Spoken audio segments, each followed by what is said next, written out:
ETF index mutual funds నేర్చుకుని stock మార్కెట్లో రాణించాలనుకుంటున్నారా? వెంటనే ఈ నెంబర్కి కాల్ చేయండి.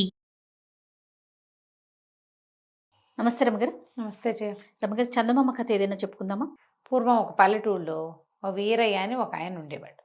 ఈయన అవడానికి కామందే, ఏవో ఆస్తి స్వాస్తి ఉన్నాయి, ఇల్లు వాకిలి ఉన్నాయి. కానీ లోభి, పిసినారివాడు. ఫ్రీగా వస్తే ఏదైనా తీసేసుకోవాలనే ధోరణి. అయితే ఈయనకి వివాహం అయ్యాక భార్య తరఫు నుంచి కొంత ఆస్తి వచ్చింది. ఈయనకు ఉన్నది కాకుండా ఆస్తి అంతా తీసుకున్నాడు. పొలాలు గిలాలు స్వాధీనపడ్డాయి.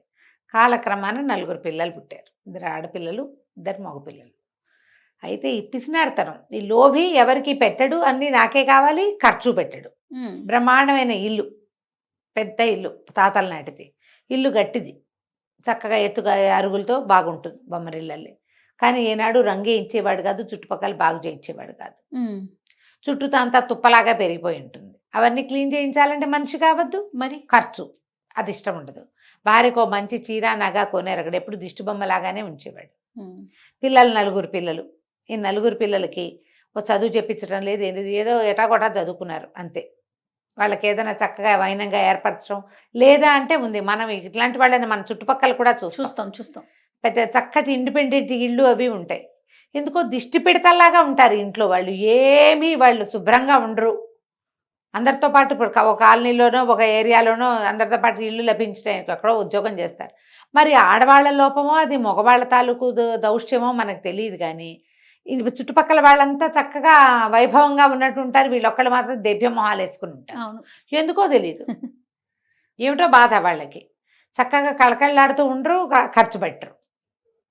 దేనికోసం ఇదంతా దాచాలో వాళ్ళకి తెలియదు పాపం, దాచుకుంటూ ఉంటారు. వీళ్ళు కూడా అట్లాంటి వాడే అనమాట. 4 పిల్లలు అన్నా కదా. పెద్ద పిల్ల సీత, రెండో పిల్ల పేరు రోహిణో రమణి. అక్కడి నుంచి 2 మగపిల్లలు, పెద్దవాడు చంద్రము, రెండో పిల్లాడు గోపి. ఆ చంద్రం అన్నవాడు 10th క్లాస్ ఏదో స్కూల్ ఫైనల్ అయిన తర్వాత వాడికి డాక్టరీ చదవాలని కోరిక. ఈయన చచ్చిన వైద్యం చదువు ఖర్చు అదంతా వైద్యుడు అవ్వాలని కోరికని ఆదిలోనే తుంచేశాడు. ఆ పిల్లాడు అసహ్యం వేసి, నేను నీ దగ్గర ఉండను అని చెప్పేసి బస్తీలో వీళ్ళ పక్కన ఉన్న బస్తీ పోయి ఏదో ఒక గుమాస్తా పని చేసుకుంటూ వాడి దారిన పడి ఉన్నాడు. ఆ చిన్నపిల్ల రోహిణి, రమణ అనే పిల్ల ఎంత చక్కగానో పాడుతుంది. సంగీతం నేర్చుకుంటా నాన్న, సంగీతం నేర్చుకుంటా. సంగీతం అంటే ఖర్చు ఏమీ లేదు. ఇంట్లో కూర్చోబెట్టారు. ఏదో బడిలోకి వెళ్ళొస్తుంటుంది. చిన్నపిల్లాడు ఇంకా బడికి వెళ్తున్నాడు. ఆ పెద్ద పిల్ల సీతకు 18 ఏళ్ళు 17 ఏళ్ళు ఉంటాయి. పిల్లకి పెళ్ళిడు వచ్చేసింది.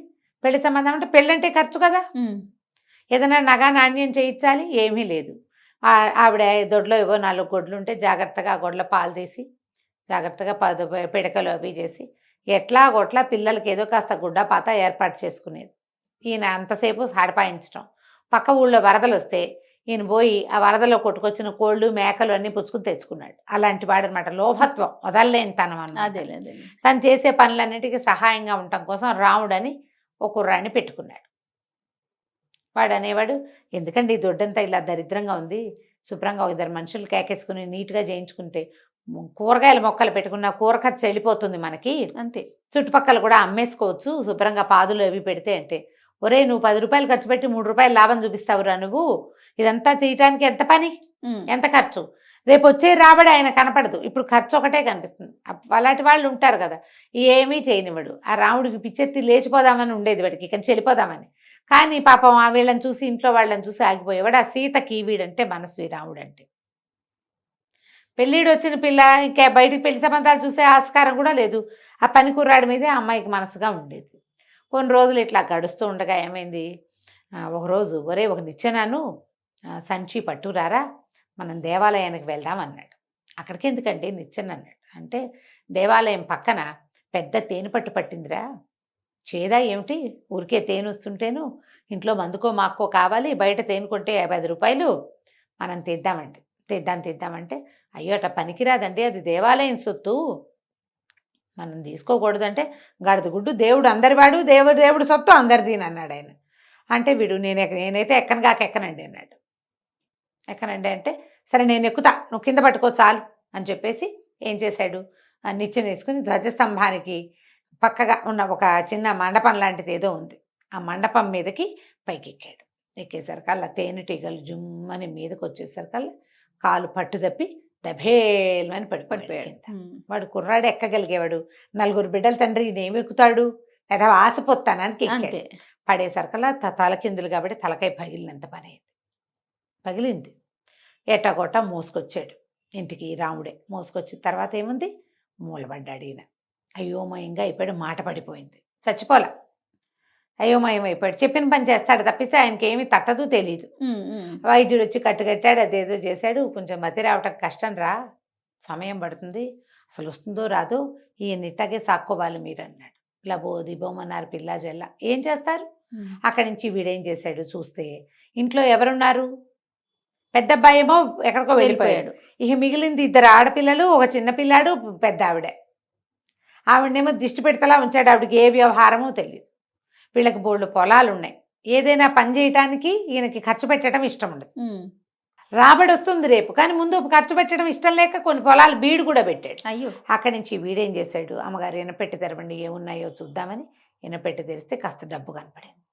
సరే డబ్బులు తీసి బయట పెట్టండి, ఏర్పాటు చేసుకుందాం మనం, ఈయన ఇట్టా ఉన్నాడు, మన కథ ఎట్టా ఆయన ఎట్టగా నడుపుతున్నాడో మనకు తెలియదు. సరే అక్కడి నుంచి ఏం చేశాడు, కౌలుదారులను ఒక 2 కేకేసుకొచ్చి అమ్మగారు ఎదురుగుండానే మాట్లాడించి పొలం కౌలుకి ఇచ్చేశాడు మొదట. అక్కడి నుంచి దొడ్డి వాకిలి శుభ్రంగా బాగు చేయించాడు. అందరూ ఇంటిలి పాదిని పనిలో పెట్టాడు.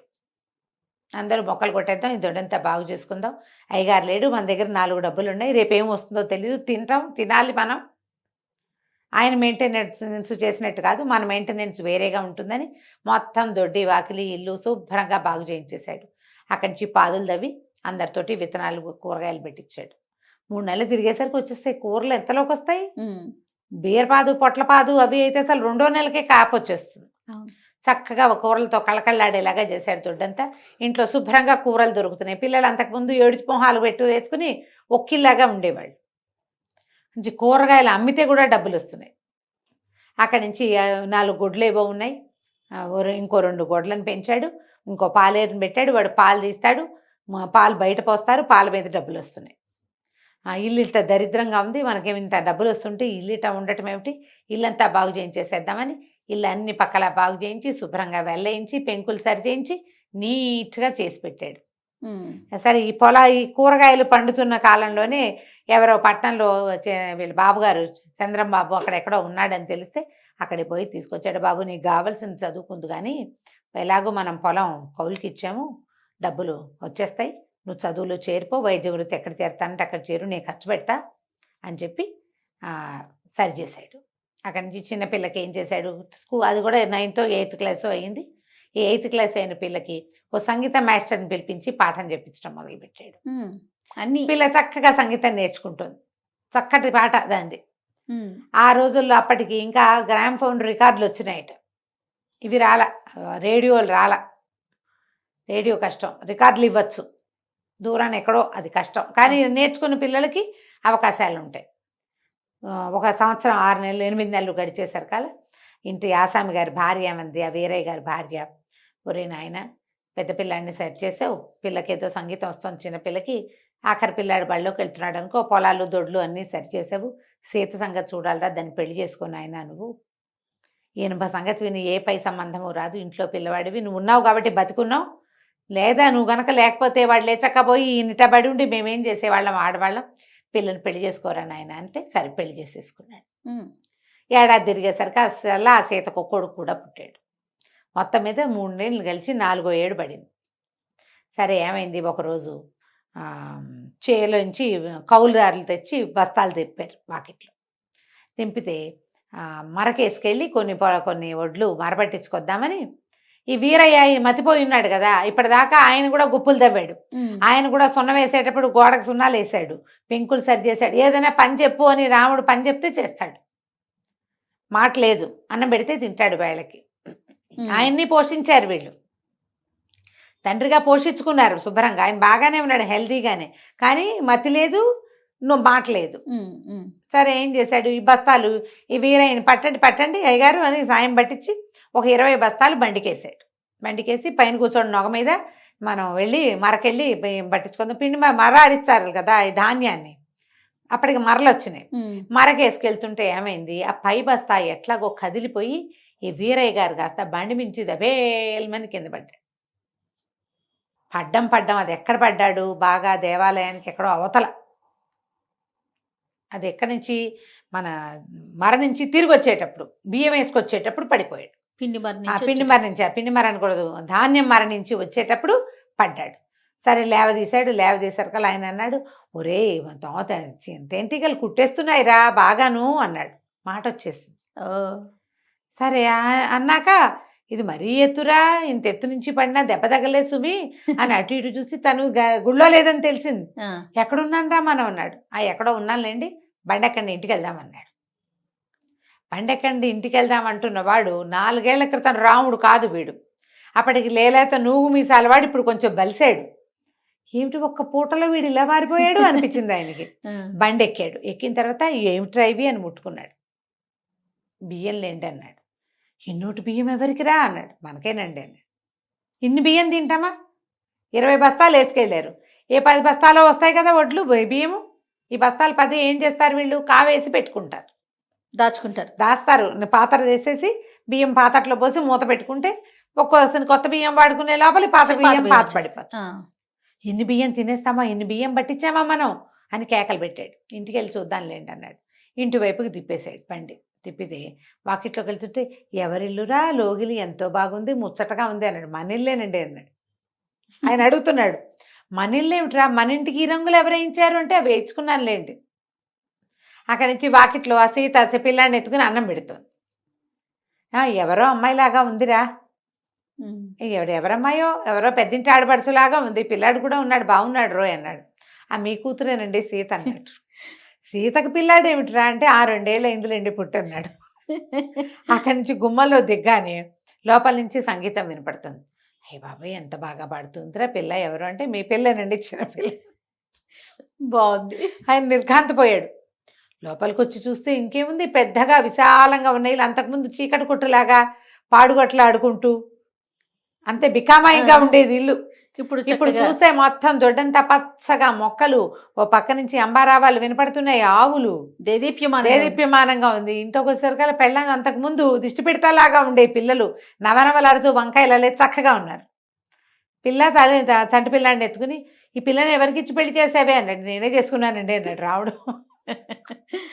నేనే చేసుకున్నాను అనేసరికి, ఈ కథ అంతా జరిగి ఎన్నాళ్ళు అయిందిరా అన్నాడు. 4 ఏళ్ళు అయిందండి.